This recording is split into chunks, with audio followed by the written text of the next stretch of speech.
Hello friends, YouTube की online class में एक बार फिर से आप सभी लोगों का स्वागत है। और आज हम लोग जो पढ़ने वाले हैं वो है परसेंटेज के कुछ ऐसे क्वेश्चन जो कि वाकई में एग्जामिनेशन के पॉइंट ऑफ व्यू से काफ़ी इंपॉर्टेंट हैं। और यकीन मानिए ये क्वेश्चंस एग्जाम में अक्सर कहीं ना कहीं पूछे जाते हैं। तो आइए अपने पहले क्वेश्चन की तरफ हम लोग चलते हैं और देखते हैं कि क्वेश्चन क्या कहता है, और साथ ही साथ देखते हैं कि इन क्वेश्चन के सोल्यूशन को कैसे करते हैं। ठीक है, कहो फर्स्ट क्वेश्चन कहता है एक परीक्षा में पास होने के लिए 40% अंकों की आवश्यकता है। यानी कोई एक एग्जामिनेशन हो रहा है, उसमें 40% अंक आपको मिलेंगे तब जाकर के आप पास होंगे।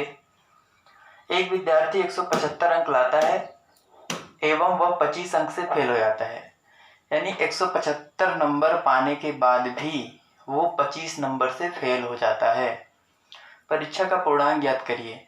तो एक बात तो आपको समझ में आ रही होगी कि पास होने के लिए जो न्यूनतम अंक हैं वो 175 है प्लस 25 अंक है।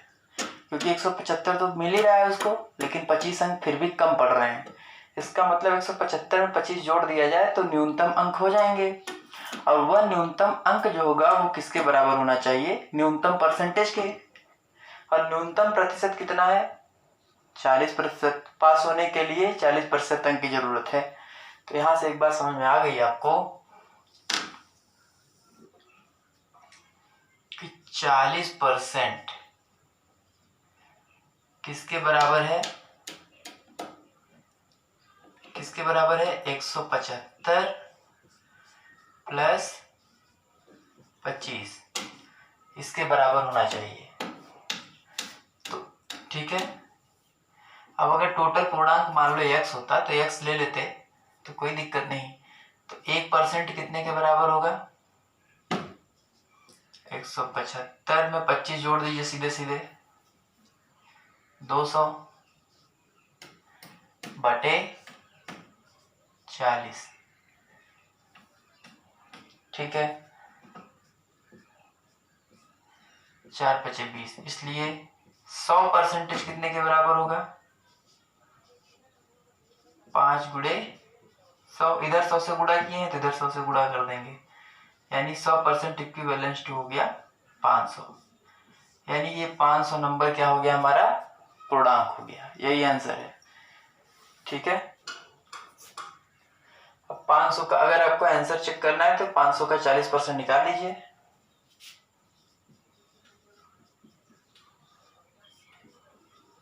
वो इसके बराबर आना चाहिए 200। यहां भी कितना आ रहा था जोड़ने पर? 200। इसका मतलब आंसर आपका बिल्कुल सही है। तो किसी भी चीज परसेंटेज में हमेशा जो 100% होता है वो उसकी वास्तविक वैल्यू होती है। तो चाहे ऐसे लगा लीजिए 40% बराबर होना चाहिए इतने के। तो 1% कितने के बराबर? इतने बटे 40। एक नियम का सवाल है। तो 100% कितने के बराबर? 100 × 100 से इधर भी गुणा है तो 100 से इधर भी गुणा। 500 के x मान के निकालेंगे तो वैसे वो भी आएगा। तो चाहे तो x निकाल लीजिए मानकर। सेकंड मेथड देखिए क्या है। मान लेते हैं पूर्णांक x है। पूर्णांक को हमने क्या मान लिया? x। तो पास होने के लिए x का 40% चाहिए। तो x × 40/100 ये 40% हो गया। बराबर किसके होना चाहिए?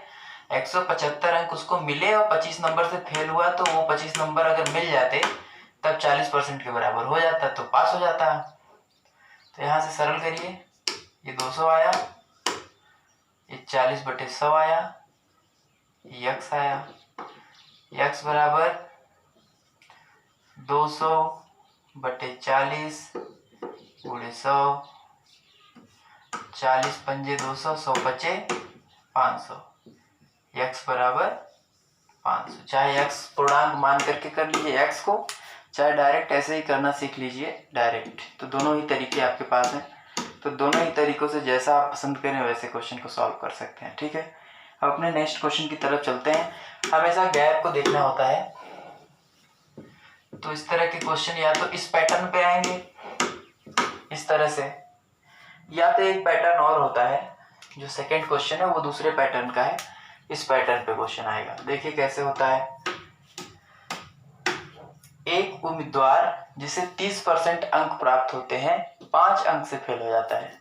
मतलब एक व्यक्ति है जिसको 30% नंबर प्राप्त हुए और वो 5 नंबर से फेल हो गया।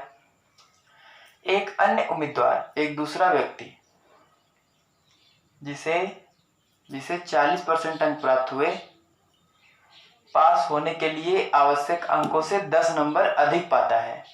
यानी कि वो पास होने के लिए जितने अंक चाहिए होते हैं उनसे 10% अधिक पाता है। एक 5 नंबर कम पा रहा है, एक 10 नंबर अधिक। तो एक्चुअल में जो पास होने वाला मिनिमम नंबर होगा वो कहीं ना कहीं दोनों के बीच में होगा ही।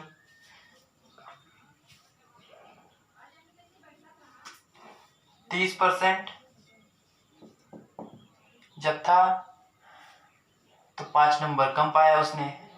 मीन पॉइंट यहां पर है कहीं, ये पासिंग मार्क है, यहां ले लेते हैं। यहां पर होता तो पास हो जाता, ठीक है, लेकिन इससे 5 नंबर कम पाता है, माइनस में है। और अगर 40% अगर ये पाता है, दूसरा व्यक्ति वो 40% पाता है और वो इससे 10 नंबर अधिक पाता है, तो दोनों के बीच का जो गैप है ये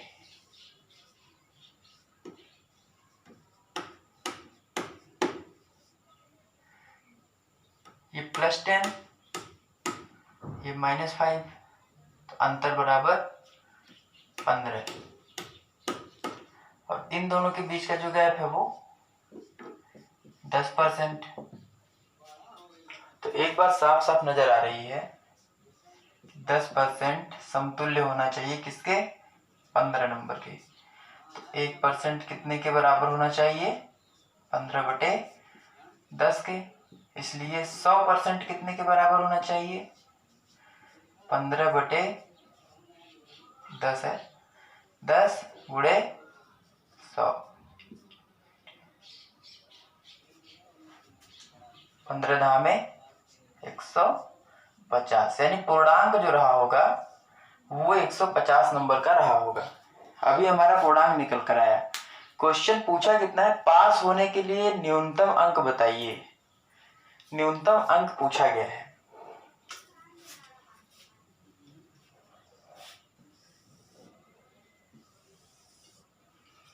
तो न्यूनतम अंक कितने % होने चाहिए बताइए आप ही।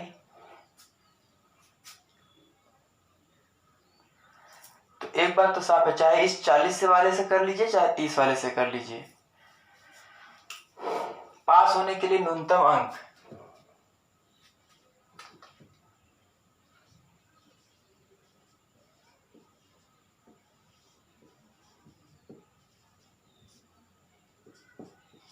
बराबर, उसके लिए क्या करना पड़ेगा?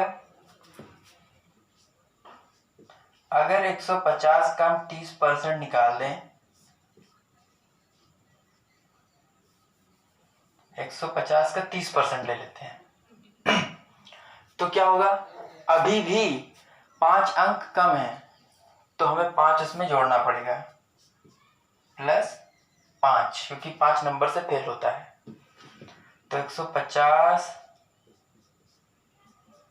गुणे 30/100 +5, 0 0 से कट गया, 0 0 से कट गया, 15 × 45 प्लस यहाँ पे 5, 45 5 50, यानी पास होने के लिए जो न्यूनतम अंक चाहिए वो कम से कम होने चाहिए 50, ठीक है। तो ये न्यूनतम अंक है जो कि उसे चाहिए पास होने के लिए। तो सेकंड वैरायटी का क्वेश्चन आप लोग देख चुके हैं कि कैसे कैसे सॉल्व हो रहा है। कुछ करना नहीं है, जिसमें एक बार एक व्यक्ति पास हो दूसरा फेल हो, इस तरह का गैप दिया हो, तो या तो इस पैटर्न का आएगा या तो इसके ठीक पहले वाले पैटर्न का क्वेश्चन आएगा। ये न्यूनतम अंक इसलिए ऐसे निकाला गया है कि पूर्णांक हमारा 100% है, क्योंकि 100% हमेशा प्रतिशत में पूर्णांक होता है, तो 100% से पूर्णांक मिल गया। अब हमें कह रहा है कि जो व्यक्ति 30% अंक पाता है वो 5 अंक से फेल हो जाता है।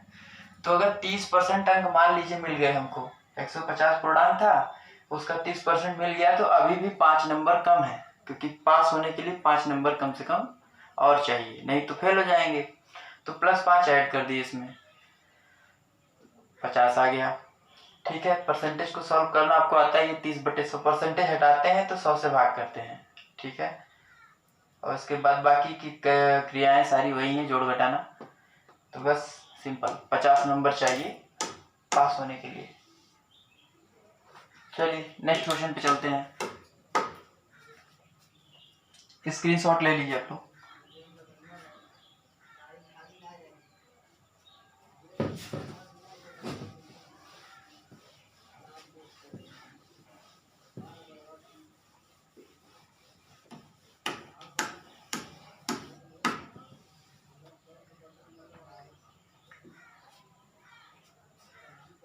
चलिए देखिए थर्ड क्वेश्चन देखिए।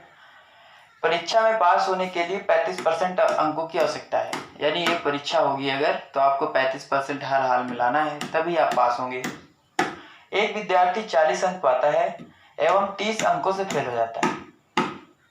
मतलब 40 नंबर वो पाता है और 30 अंकों से फेल हो जाता है। तो एक बात आपको समझ में आ गई होगी कि जो ये 35% है वो किसके बराबर होना चाहिए। कोई दिक्कत नहीं, बराबर लगाइए आराम से। किसके बराबर होना चाहिए? न्यूनतम पासिंग के। और न्यूनतम पासिंग कितना है? 30 तो वो पा ही रहा है, सॉरी 40 उसको मिल रहा है, और 30 नंबर से फेल हो जाता है, यानी 30 नंबर और मिल जाते हैं उसको तो वो पास हो जाता। और पास होने के लिए जो प्रतिशत है न्यूनतम वो 35% है। तो 35% बराबर होगा इसके। तो 35% बराबर होना चाहिए कितने के? 70 के। 1% कितने के बराबर होना चाहिए? 70/35 के। इसलिए 100% कितने के बराबर होना चाहिए? 70/35 गुणे 100। 35 एक कम 35, 35 गुना 70, 200। और 100% की जो वैल्यू होती है वो होता है पूर्णांक।